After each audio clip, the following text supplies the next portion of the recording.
Hello दोस्तों, स्वागत है आपका हमारे YouTube चैनल कॉम्पिटिटिव क्लासेस में। यहाँ हम यूपी टीजीटी पीजीटी आर्ट्स के प्रीवियस ईयर क्वेश्चंस की प्रैक्टिस करेंगे, जिसमें हम 1999 से अब तक UP TGT PGT arts exam में पूछे गए जितने भी प्रश्न हैं उनको पार्ट वाइज डिस्कस कर रहे हैं। तो चलिए शुरू करते हैं। आज का पहला प्रश्न है, भारतवर्ष में प्रागैतिहासिक चित्रों की सर्वप्रथम खोज किस क्षेत्र में हुई? ऑप्शंस हैं मिर्जापुर, कानपुर, इलाहाबाद या फिर बनारस। भारतवर्ष में प्रागैतिहासिक चित्रों की सर्वप्रथम खोज किस क्षेत्र में हुई? इसका सही आंसर हो जाएगा मिर्जापुर। अगला प्रश्न है, निम्नलिखित में से कौन सा एक नगर हड़प्पा संस्कृति का नहीं था? ऑप्शंस है लोथल, कालीबंगा, बनावली या फिर गिरिनगर। निम्नलिखित में से कौन सा एक नगर हड़प्पा संस्कृति का नहीं था? इसका सही आंसर हो जाएगा गिरिनगर। अगला प्रश्न है, प्रागैतिहासिक काल के चित्रों में सबसे अधिक चित्र किस प्रकार के मिले हैं? ऑप्शन है पशुओं के चित्र, आखेट के चित्र, मनुष्यों के चित्र या फिर औजारों के चित्र। प्रागैतिहासिक काल के चित्रों में सबसे अधिक चित्र किस प्रकार के मिले हैं? इसका सबसे सटीक आंसर हो जाएगा आखेट के चित्र। अगला प्रश्न है, नवपाषाण युग में लोगों ने निम्नलिखित में से किसको अपनाकर मूलभूत प्रौद्योगिकी परिवर्तन किया था? ऑप्शन है आखेट, कृषि, व्यापार या फिर मछली पालन। नवपाषाण युग में लोगों ने निम्नलिखित में से किसको अपनाकर मूलभूत प्रौद्योगिकी परिवर्तन किया था? इसका सही आंसर हो जाएगा कृषि। अगला प्रश्न है, पशु आकृति युक्त मोहरें कहाँ पाई गई हैं? ऑप्शन है राजघाट, सारनाथ, नालंदा या फिर मोहनजोदड़ो। पशु आकृति युक्त मोहरें कहाँ पाई गई हैं? इसका सही आंसर हो जाएगा मोहनजोदड़ो। अगला प्रश्न है, मोहनजोदड़ो से प्राप्त नर्तकी की मूर्ति किस माध्यम में बनी थी? ऑप्शन से पत्थर, लकड़ी, धातु या फिर टेराकोटा। मोहनजोदड़ो से प्राप्त नर्तकी की मूर्ति किस माध्यम में बनी थी? इसका सही आंसर हो जाएगा धातु। अगला प्रश्न है, हड़प्पा संस्कृति के अवशेष कहाँ पर स्थित हैं? ऑप्शन है नेपाल, चीन, पाकिस्तान या फिर अफगानिस्तान। हड़प्पा संस्कृति के अवशेष कहाँ पर स्थित हैं? इसका सही आंसर हो जाएगा पाकिस्तान।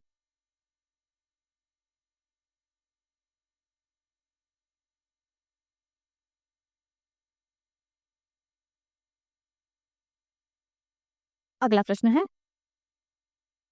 मेसोपोटामिया की सभ्यता किस देश की है? ऑप्शन से पाकिस्तान, ईरान, अफगानिस्तान या फिर इराक। मेसोपोटामिया की सभ्यता किस देश की है? इसका सही आंसर हो जाएगा इराक। अगला प्रश्न है, आदि मानव चित्र बनाने के लिए किन रंगों का प्रयोग करते थे? ऑप्शन है जानवरों की चर्बी में रंग मिलाकर, खड़िया मिट्टी, गेरू के रंग या फिर काला रंग। आदि मानव चित्र बनाने के लिए किन रंगों का प्रयोग करते थे? तो सही आंसर हो जाएगा जानवरों की चर्बी में रंग मिलाकर। अगला प्रश्न है, बौद्ध भिक्षु किस में रहते थे? ऑप्शन से विहार, स्तूप, मंडप या फिर बस्तियों।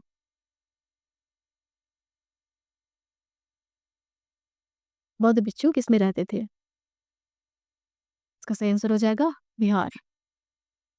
अगला प्रश्न है, बुद्ध अपने उपदेश मुख्य रूप से किस भाषा में देते थे? ऑप्शन है पाली, मगधी, प्राकृत या फिर सौरसेनी। बुद्ध अपने उपदेश मुख्य रूप से किस भाषा में देते थे? इसका सही आंसर हो जाएगा पाली। अगला प्रश्न है, भारतीय चित्रकला के प्राचीन केंद्र कहाँ हैं? ऑप्शन है गुजरात, महाराष्ट्र, दिल्ली या फिर जयपुर। भारतीय चित्रकला के प्राचीन केंद्र कहाँ हैं? इसका सही आंसर हो जाएगा महाराष्ट्र। इंडो आर्य कौन सी भाषा बोला करते थे? ऑप्शन से हिंदी, देवनागरी, संस्कृत या फिर पाली। इंडो आर्य कौन सी भाषा बोला करते थे? इसका सही आंसर हो जाएगा संस्कृत। अगला प्रश्न है, भीमबेटका, लखनिया दरी, पंचमढ़ी प्रसिद्ध है?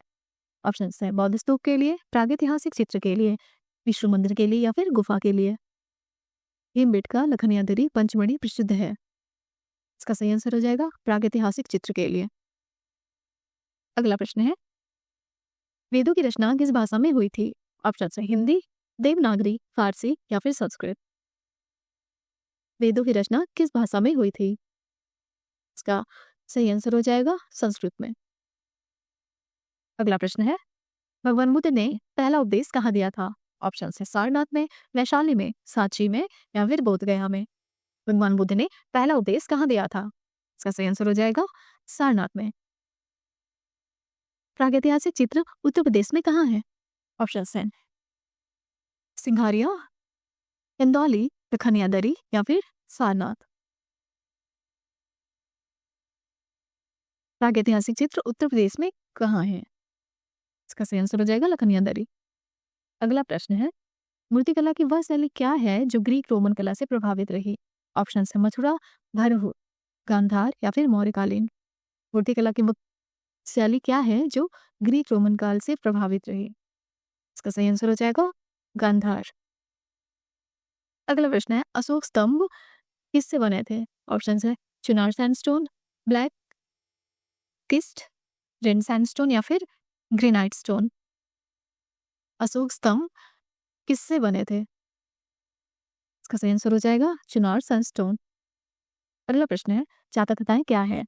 ऑप्शन है राजाओं की कहानियां, गणेश की कहानियां, काली का प्रताप या फिर बुद्ध के पूर्व जन्म की कथाएं।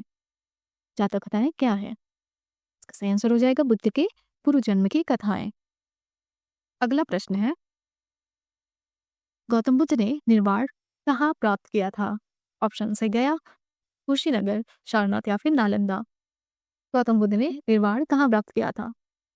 इसका सही आंसर हो जाएगा कुशीनगर। अगला प्रश्न है, नालंदा विश्वविद्यालय था? ऑप्शन है उत्तर प्रदेश में, बंगाल में, बिहार में या फिर मध्य प्रदेश में।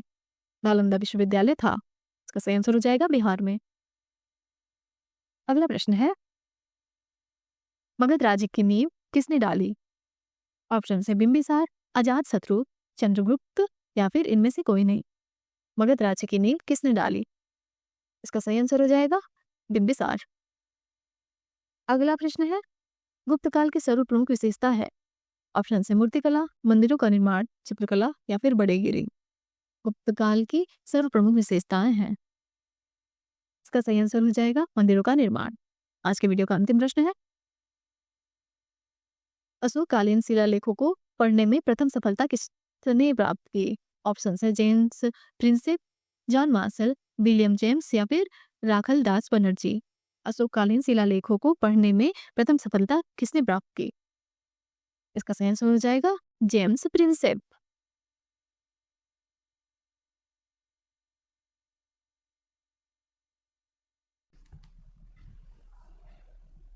आज का हमारा वीडियो समाप्त होता है।